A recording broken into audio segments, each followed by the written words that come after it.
En el nombre del Padre, y del Hijo, y del Espíritu Santo. Amén. La Iglesia, pueblo de Dios, cuerpo de Cristo, templo del Espíritu Santo. La Iglesia, pueblo de Dios. En todo tiempo y lugar ha sido grato a Dios el que le teme y practica la justicia. Sin embargo, quiso santificar y salvar a los hombres no individualmente aislados, sin conexión entre sí, sino hacer de ellos un pueblo para que le conociera de verdad y le sirviera con una vida santa. Eligió a Israel para pueblo suyo, hizo una alianza con él y lo fue educando poco a poco. Le fue revelando su persona y su plan a lo largo de su historia y lo fue santificando. Todo esto, sin embargo, sucedió como preparación y figura de su alianza nueva y perfecta que iba a realizar en Cristo, es decir, el Nuevo Testamento en su sangre, convocando a la gente de entre los judíos y los gentiles para que se unieran, no según la carne, sino en el Espíritu. Las características del pueblo de Dios. El pueblo de Dios tiene características que le distinguen claramente de todos los grupos religiosos, étnicos, políticos o culturales de la historia. Es el pueblo de Dios. Dios no pertenece en propiedad a ningún pueblo, pero Él ha adquirido para sí un pueblo de aquellos que antes no eran un pueblo, una raza elegida, un sacerdocio real, una nación santa.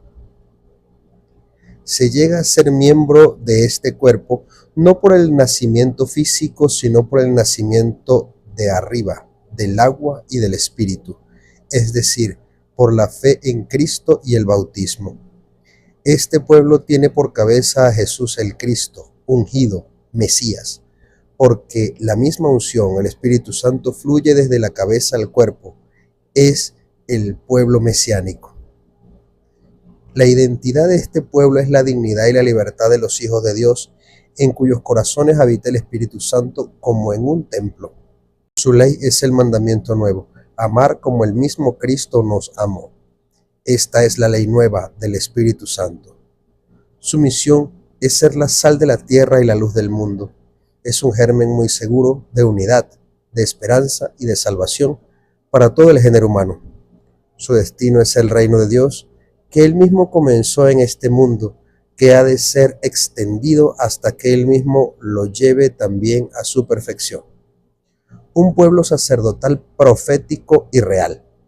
Jesucristo es aquel a quien el Padre ha ungido con el Espíritu Santo y lo ha constituido sacerdote, profeta y rey. Todo el pueblo de Dios participa de estas tres funciones de Cristo y tiene las responsabilidades de misión y de servicio que se derivan de ellas. Al entrar en el pueblo de Dios por la fe y el bautismo, se participa en la vocación única de este pueblo, en su vocación sacerdotal. Cristo el Señor, pontífice tomado de entre los hombres, ha hecho del nuevo pueblo un reino de sacerdotes para Dios, su Padre. Los bautizados, en efecto, por el nuevo nacimiento y por la unción del Espíritu Santo, quedan consagrados como casa espiritual y sacerdocio santo. El pueblo santo de Dios participa también del carácter profético de Cristo. Lo es sobre todo por el sentido sobrenatural de la fe, que es el de todo el pueblo, laicos y jerarquía, cuando se adhiere indefectiblemente a la fe transmitida a los santos de una vez para siempre y profundiza en su comprensión y se hace testigo de Cristo en medio de este mundo. El pueblo de Dios participa por último en la función regia de Cristo. Cristo ejerce su realeza atrayendo así a todos los hombres por su muerte y su resurrección. Cristo, Rey y Señor del universo, se hizo el servidor de todos, no habiendo venido a ser servido, sino a servir y dar su vida en rescate por muchos. Para el cristiano, servir a Cristo es reinar particularmente en los pobres y en los que sufren, donde descubre la imagen de su fundador pobre y sufriente.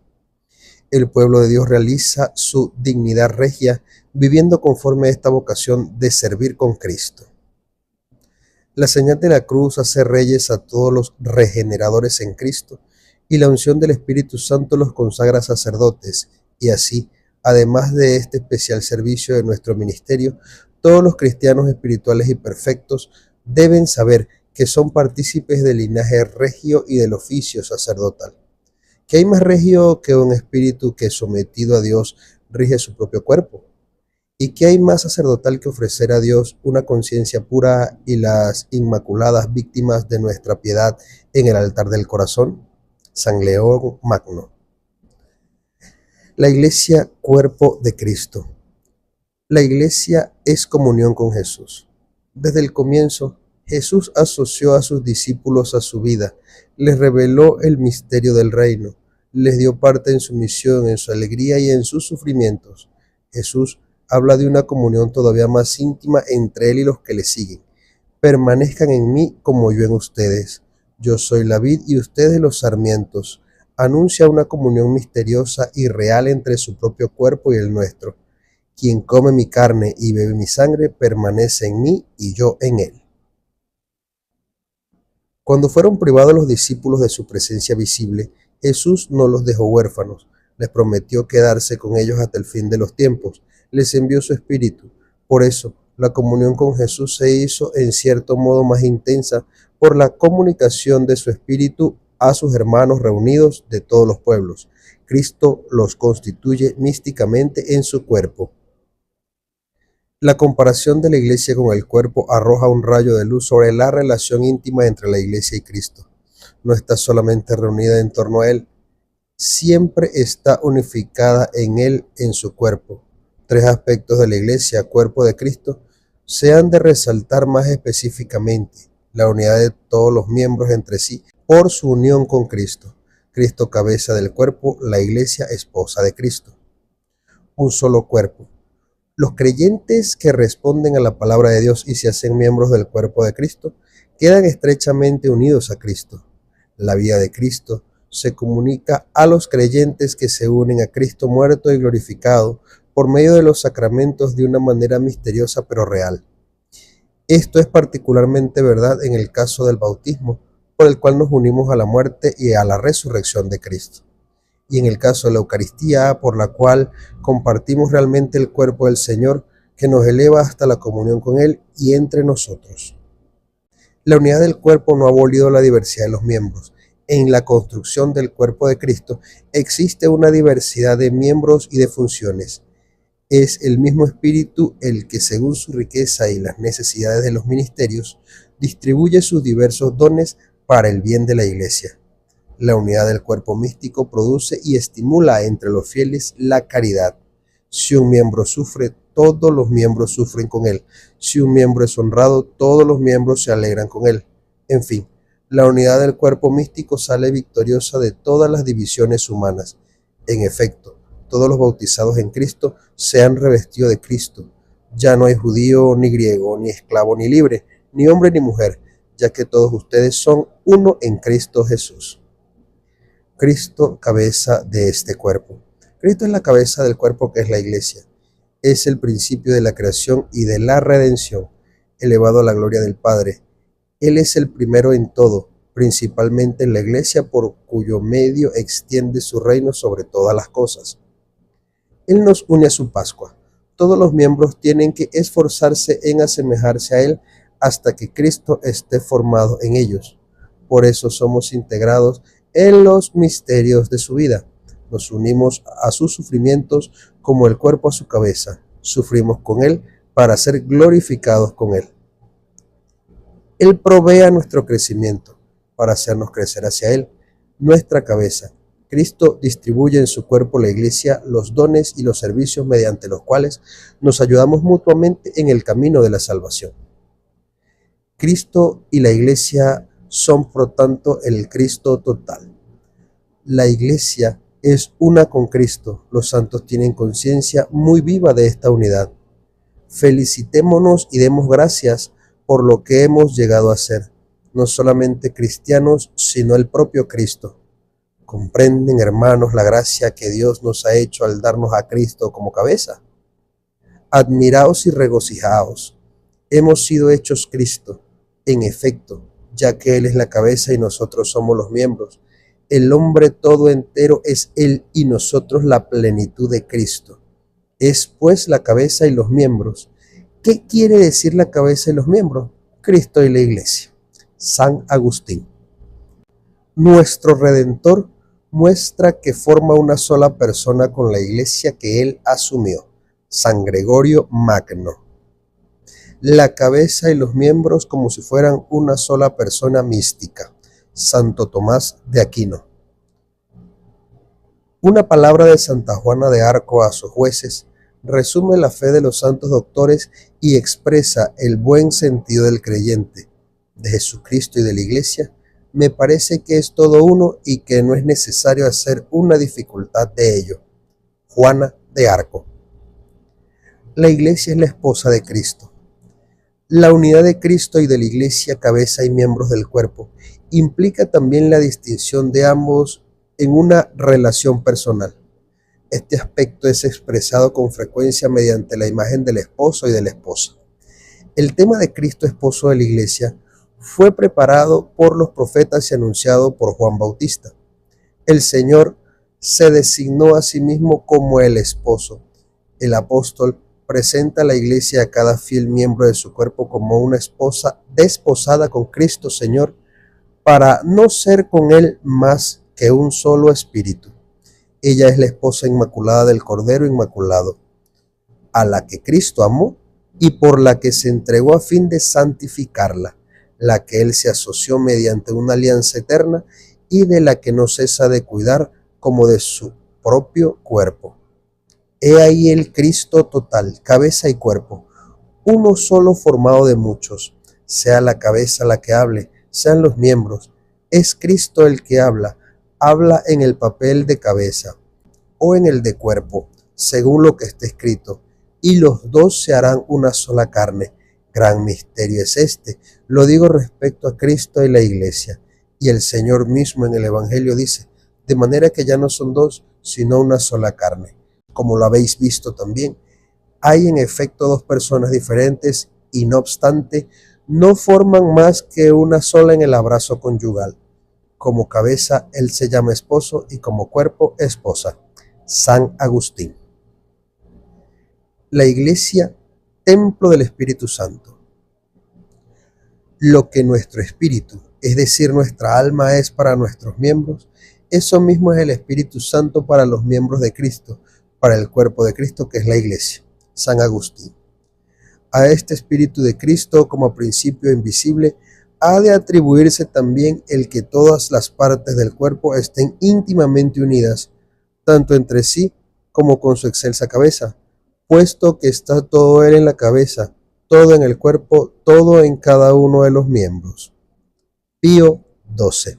El Espíritu Santo hace de la Iglesia el templo del Dios vivo.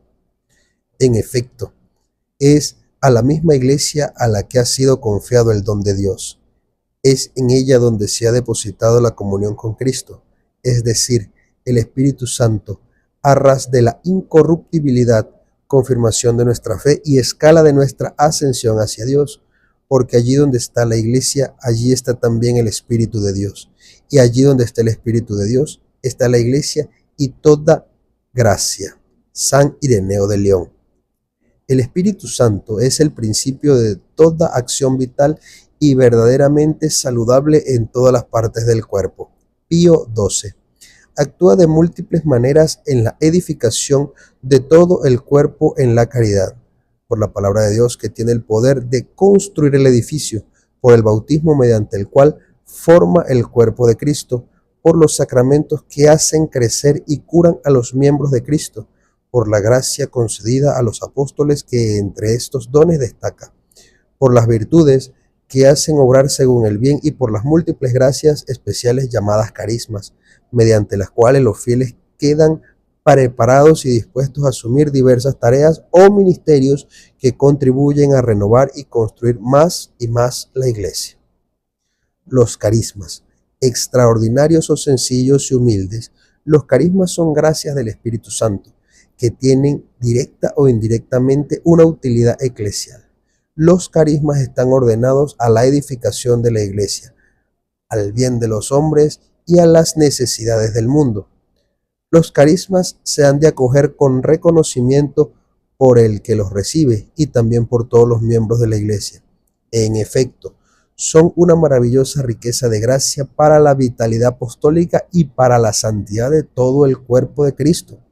Los carismas constituyen tal riqueza siempre que se trate de dones que provienen verdaderamente del Espíritu Santo y que se ejerzan de modo plenamente conforme a los impulsos auténticos de este mismo Espíritu, es decir, según la caridad verdadera medida de los carismas.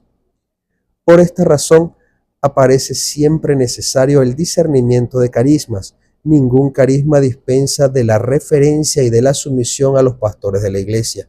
A ellos compete especialmente no apagar el espíritu, sino examinarlo todo y quedarse con lo bueno, a fin de que todos los carismas cooperen en su diversidad y complementariedad al bien común. Resumen.